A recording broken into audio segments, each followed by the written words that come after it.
So today we are going to learn inverse of matrix. Okay या how to find the inverse of a matrix. अब matrix का inverse निकालने का मतलब क्या है ये समझते हैं। ठीक है। सो अब मैट्रिक्स का इनवर्स निकालने के लिए सबसे इंपॉर्टेंट कंडीशन है that suppose suppose A is a matrix. ठीक है। So its inverse exist if determinant of A, या तो ऐसे भी लिख सकते हैं determinant of A is not equal to zero. ठीक है। अगर डिटर्मिनेंट मैट्रिक्स का जीरो आ गया so its inverse is not going to exist. Okay. अब जब बात हो रही है डिटर्मिनेंट निकाल सकते हैं it means that A is A square matrix. ठीक है। ये दोनों ही कंडीशन बहुत इंपॉर्टेंट है। पहले तो ये कि डिटर्मिनेंट उसका जीरो नहीं होना चाहिए। किसका? मैट्रिक्स का, जिसका आप इनवर्स निकालना चाहते हो। और साथ ही साथ ये भी इंपॉर्टेंट हो जाता है कि डिटर्मिनेंट तो तभी निकलेगा कि जब वो मैट्रिक्स क्या हो, स्क्वायर मैट्रिक्स हो। So now what are the method of, अब ये इन्वर्जन निकालने का बहुत इंपॉर्टेंट एप्लीकेशन सीखेंगे, वो है साइमल्टेनियस इक्वेशन को सॉल्व करना एटलीस्ट इस स्टेज पे। ठीक है। सो नाउ अब इन्वर्जन निकालने का या कह दो इनवर्स निकालने का मेथड क्या है। ओके। मेथड ऑफ फाइंडिंग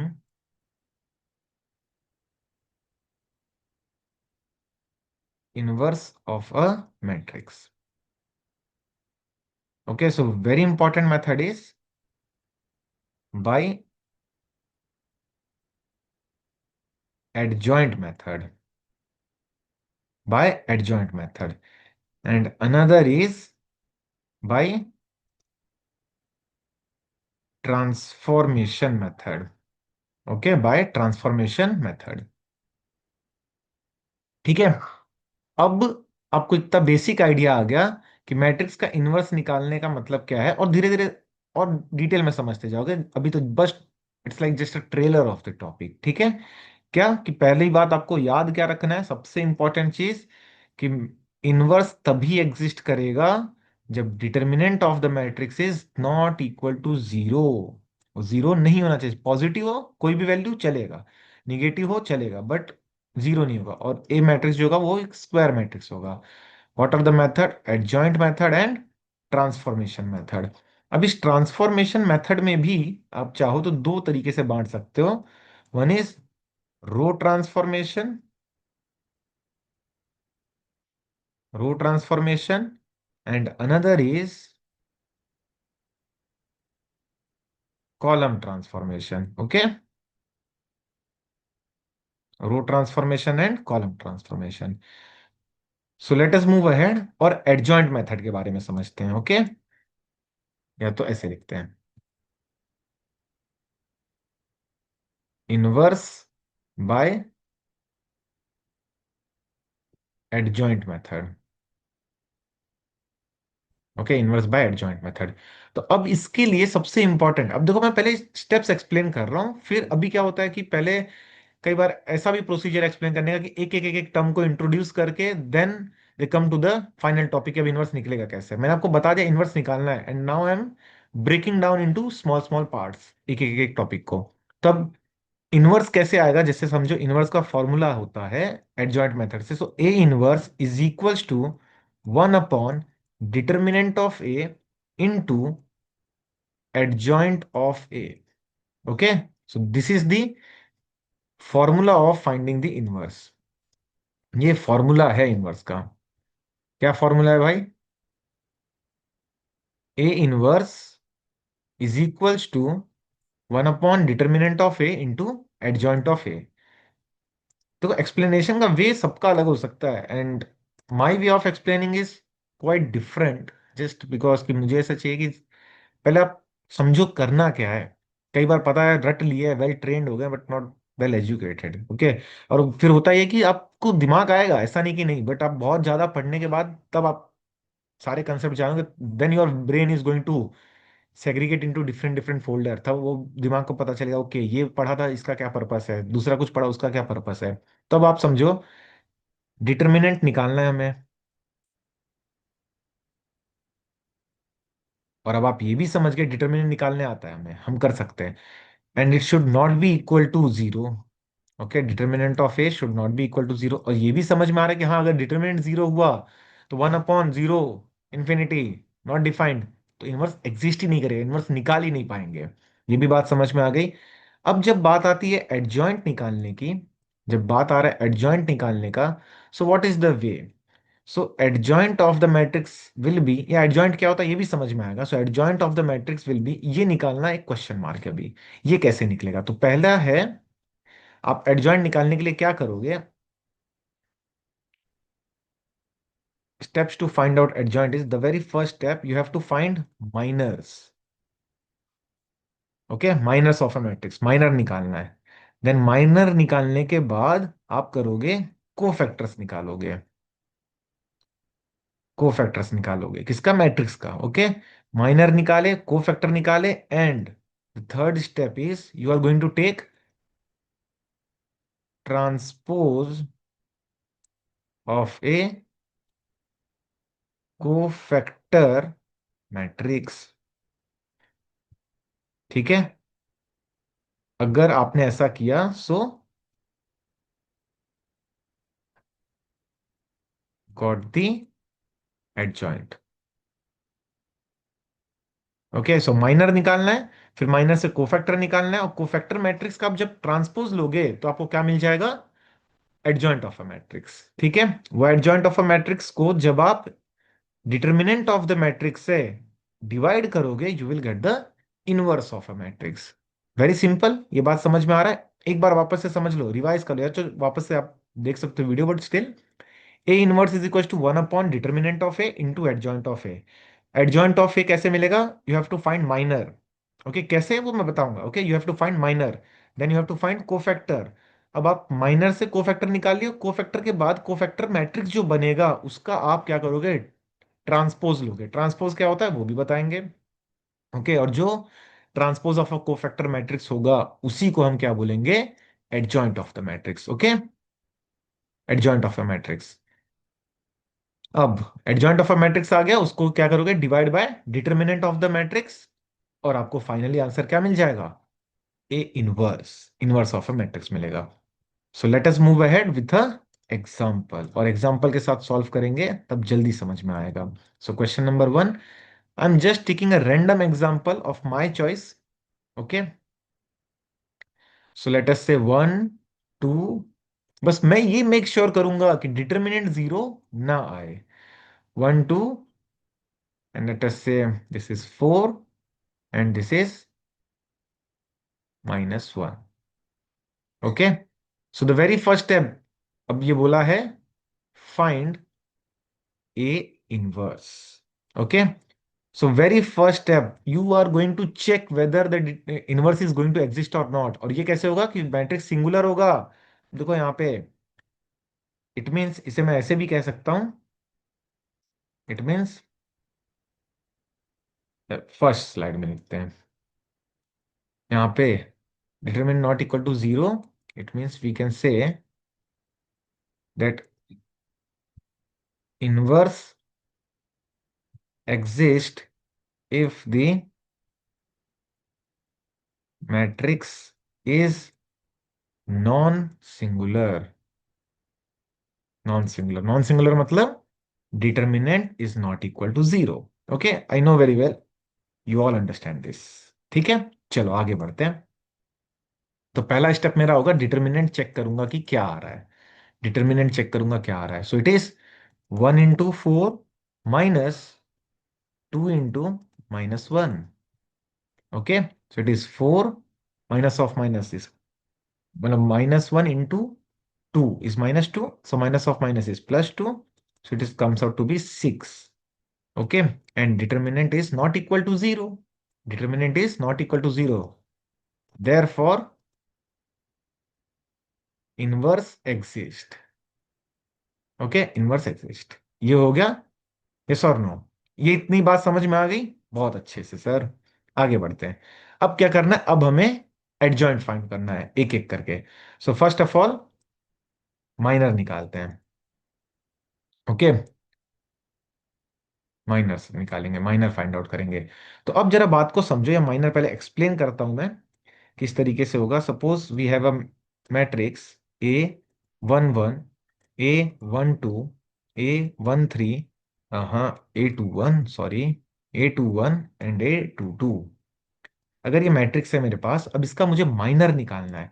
इसका क्या मतलब है, इसका मतलब है कि मैं जिस एलिमेंट के लिए माइनर निकाल रहा हूं, सपोज टू बी A 1 1 के लिए मैं माइनर निकाल रहा हूं, सो वो पर्टिकुलर रो फर्स्ट रो है, और वही पर्टिकुलर कॉलम को हटा दिया जाएगा, और अब जो एलिमेंट बच गया सामने वो होगा minor of that particular matrix, sorry that particular element, minor of that particular element, so it is A 2 2। बात समझ में आया? तो आप कैसे लिख सकते हो, अब जरा समझते हैं। A 1 1 का माइनर है A 2 2, A 1 2 का माइनर बनेगा A 1 2 का माइनर बनेगा A 2 1, A 2 1 का माइनर होगा A 1 2, और A 2 2 का माइनर होगा A 1 1। जरा बात को समझो, मैं मुझे ऐसा लगता है समझ में आ गया होगा, बट फिर भी अब जब मैं A 1 2 का माइनर निकालना चाहूंगा, तो जिस रो में वो A 1 2 एलिमेंट है उसे हटा दूंगा, जिस कॉलम में उसे हटा दूंगा, सामने जो बच गया वही मेरा माइनर कहलाएगा। Got the point? सिमिलरली अगर मुझे A 2 1 का माइनर निकालना है, तो मैं क्या करूंगा, जिस रो में एग्जिस्ट कर रहा है उसे हटा दिया, जिस कॉलम में एग्जिस्ट कर रहा है उसे हटा दिया, पर्टिकुलर एलिमेंट, हाँ, और अपोजिट में जो एलिमेंट दिखेगा वो बनेगा माइनर। Last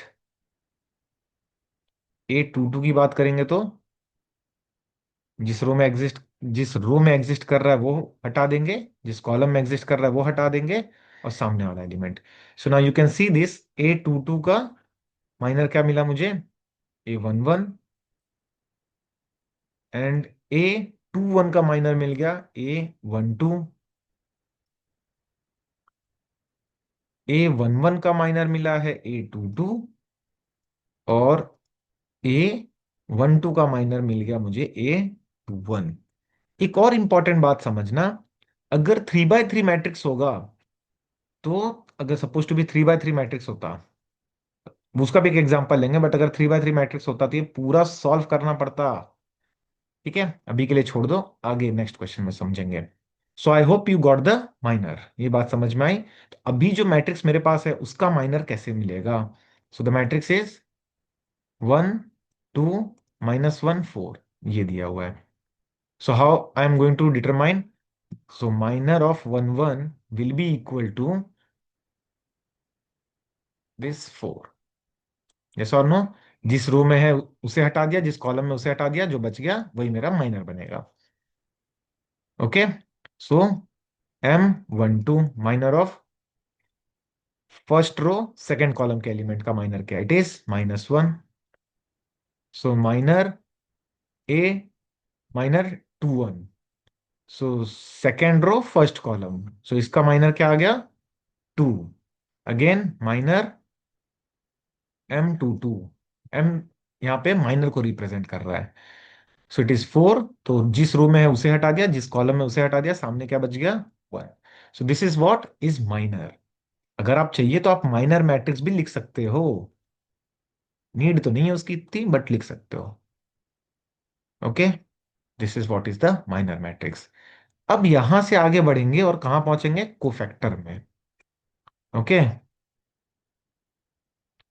cofactor. सो कोफैक्टर कैसे निकलता है, suppose to be C I and J, where this I represents ith row, मतलब किस रो में है, and J represent jth column, मतलब किस कॉलम में वो एलिमेंट है। Okay, so now C I J is equals to -1 whole to the power of I plus J into M I J. ठीक है, ये एम आई जे क्या है? It's nothing but minor. Okay, ये क्या है?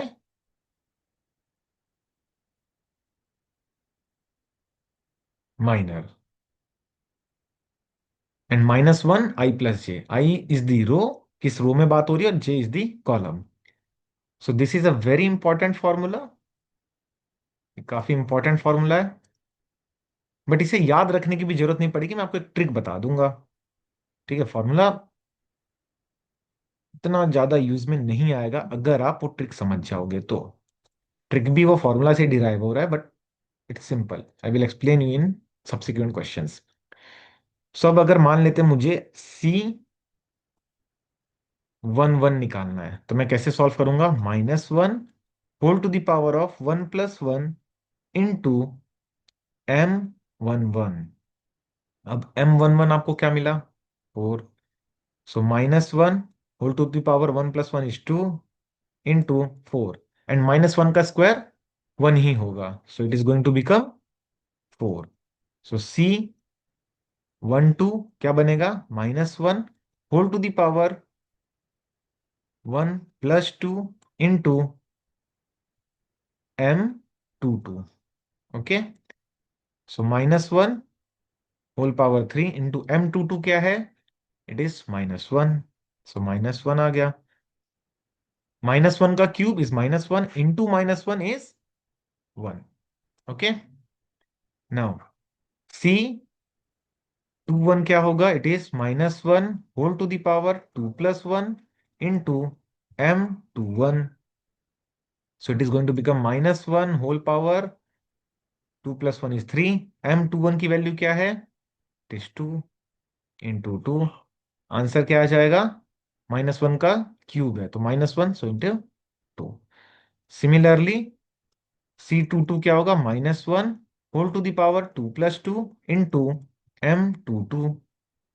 So -1 whole power 2 + 2 is 4, and M22 क्या आ गया? It is nothing but 1। So -1, it is nothing but 1, I am sorry, ये 1 है। So -1 whole power 4 is nothing but 1, so 1 into 1 is 1। I hope you have understood what is the cofactor. Okay, या कैसे cofactor निकाल रहे हैं। Cofactor matrix बना लेते हैं फटाफट। कोफैक्टर मैट्रिक्स क्या होगा? सी, यहाँ पे C11 आएगा, C12 आएगा, C21 आएगा और C22 आएगा। ओके, तो चलो कोफैक्टर मैट्रिक्स लिखते हैं। C = it is 4 1 -2 4 1 -2 and it is again 1। यही है, 4 1 -2 एंड 1। ये आ गया मेरा कोफैक्टर मैट्रिक्स। नाउ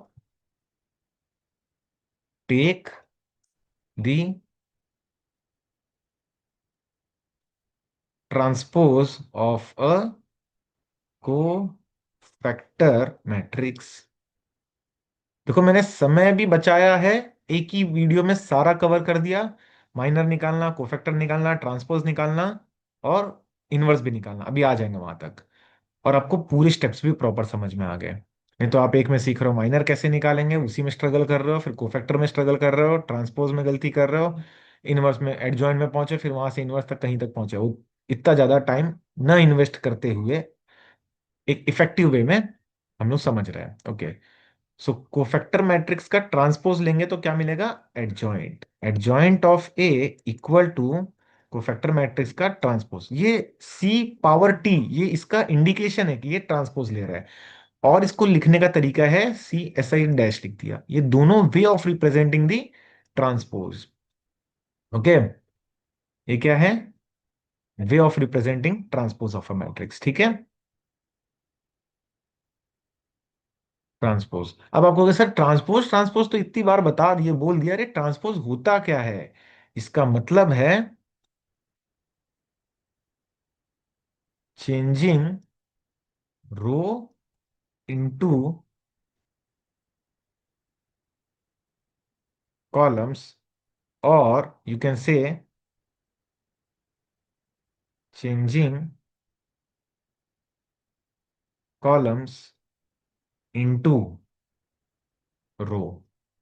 ठीक है, दोनों में से कोई एक ही काम करोगे। मतलब ये कि suppose to be I have A11, A12, A21। A से में भी थोड़ा कंफ्यूजन लगे, चलो ABCD लेके देखते हैं। ABCD अगर ऐसा मैट्रिक्स है मेरे पास, ओके, और अगर इसका मुझे ट्रांसपोज लेना है, इसका ट्रांसपोज लेना है, यानी कि मैं क्या करूंगा, सारे रो को कॉलम में बदल दूंगा। बस ये इतना ध्यान रखो, ठीक है, सारे रोज को कॉलम में बदल दूंगा, मतलब ये रो जो था अब वो कॉलम बन जाएगा। तो ए यहां आ गया और बी उसके नीचे आ गया। ये पर्टिकुलर रो किस में बदल गया अब? कॉलम में बदल गया। इन द सिमिलर वे ये जो C and D अभी रो है, अब ये किस में बदल जाएगा? कॉलम में। तो सी कहाँ चला गया? इधर ऊपर। ठीक है, आप क्या कर रहे हो, बस उसके पोजीशन चेंज कर रहे हो। ठीक है, या कह दो 90 डिग्री से रोटेट करके देखो, तो सी यहाँ पे आ गया, डी यहाँ पे आ गया। And now bracket close. So this is nothing but the transpose. ये है ट्रांसपोज। ओके, अब अगर ट्रांसपोज का वापस से ट्रांसपोज लोगे तो क्या हो जाएगा? ओरिजिनल मैट्रिक्स मिल जाएगा। Transpose of a transpose is going to give you the original matrix. अगर ये बात समझ आ रही है अभी मैंने क्या कहा, इसका मतलब आप समझ गए। सो ए ट्रांसपोज का अगर आप ट्रांसपोज ले लोगे तो आपको ओरिजिनल मैट्रिक्स ही मिलेगा। ओके, यस और नो? ये बात समझ में आ रही है? हाँ सर, समझ तो आ रहा है। ओके, सो अभी मुझे क्या करना है, एडजॉइंट पाने के लिए या एडजॉइंट ढूंढने के लिए मुझे क्या करना पड़ेगा? ट्रांसपोज लेना है किसका? कोफैक्टर मैट्रिक्स का। So what is our cofactor matrix? What is our cofactor matrix? It is C = 4 1 - 2 1। Okay, so adjoint of A equal to C transpose, मतलब कोफैक्टर मैट्रिक्स का ट्रांसपोज। सो कोफैक्टर मैट्रिक्स क्या है? 4 1 - 2 1। इसका transpose लेंगे, इसका transpose लिया तो answer क्या आएगा? All row are going to change to column. So ये रो बदल जाएगा कॉलम में। ठीक है, सिमिलरली रो 2 भी बदल जाएगा कॉलम में।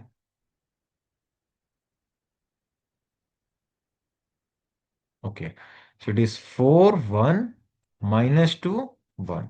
देखो 4 1 उसके नीचे, सो यहाँ पे घुमा के 90 डिग्री चला गया यहाँ पे। सो इट इज 2 - 2 and 1। ये आ गया मेरा adjoint of A. So now, what is going to be A inverse? A inverse is equals to 1 upon determinant of A into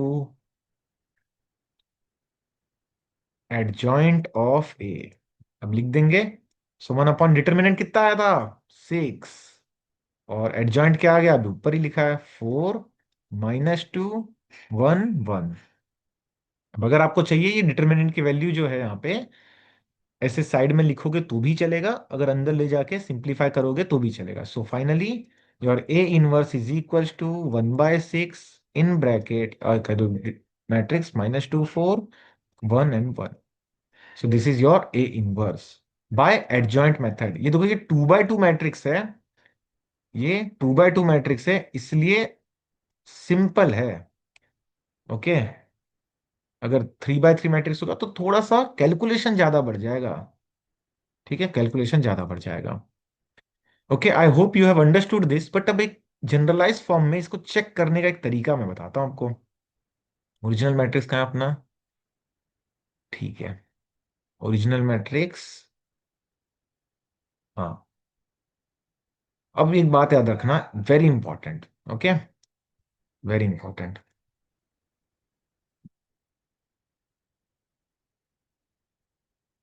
very important. अगर बोर्ड का एग्जाम लिख रहे हो या थ्योरेटिकल पेपर लिख रहे हो जहां पे आपको स्टेप्स पे मार्क्स है, तो ये इस तरीके से मत लिखना। बट अगर आपको एमसीक्यू सॉल्व कर रहे हो, वहां पे 2x2 मैट्रिक्स का इनवर्स चाहिए, तो डायरेक्टली ऐसे सॉल्व करना। मैं पहले एक्सप्लेन करता हूँ। Suppose A is our matrix and A is A B C D. Okay, so A inverse will be 1 upon A D minus B C. Okay, 1 upon A D minus B C, and then it will be